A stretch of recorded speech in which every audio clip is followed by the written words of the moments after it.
My name is Paramanandam. That's why people call me Dr. P. I would like to share my testimony. My parents named me this name while we were yet Hindus.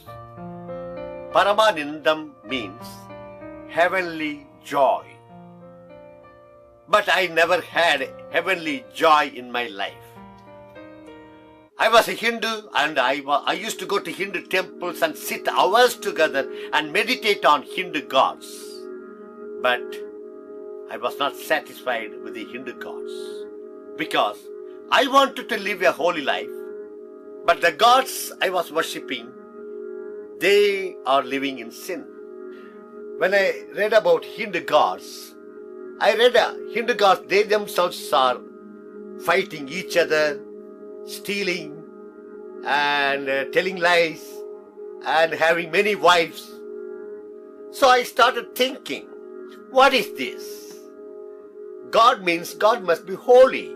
I want to live a holy life, but the gods are living in sin. So I decided these gods are not true gods. There must be only one God who is holy and is able to deliver me from the bondage of my sins. And I must find out that true Holy One of God. That was a great desire in my heart. I started searching for true God.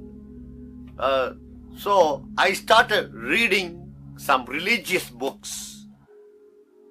Still, I was not able to find out any true God. Then someone gave me a Bible. When I started reading the Bible, it was so interesting to read. I was reading the Bible day and night. I read the whole Bible within 2 months.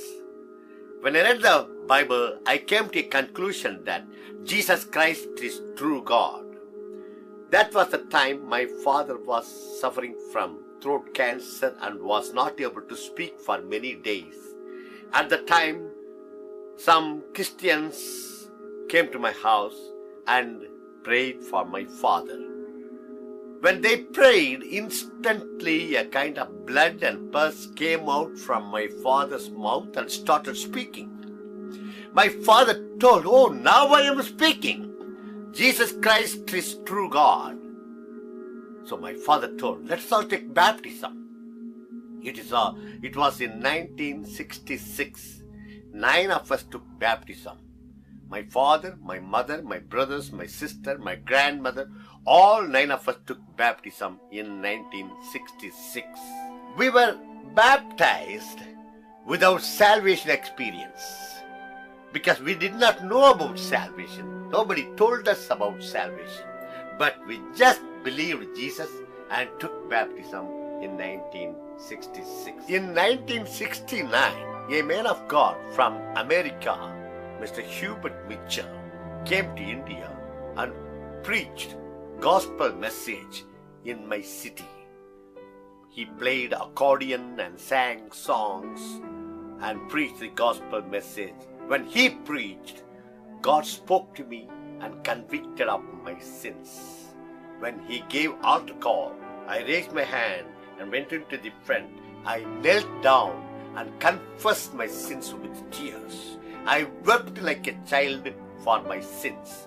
When I got up from my kneeling, I had a great joy of salvation. I got assurance that Jesus Christ has forgiven my sins and come into my heart. It happened in 1969, December on the 7th. On Sunday by 2 p.m., God saved me. From that day, I am not able to keep quiet.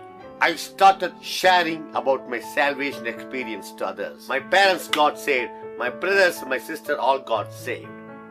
Then God called me to do His ministry full time. At the time I was doing my father's business.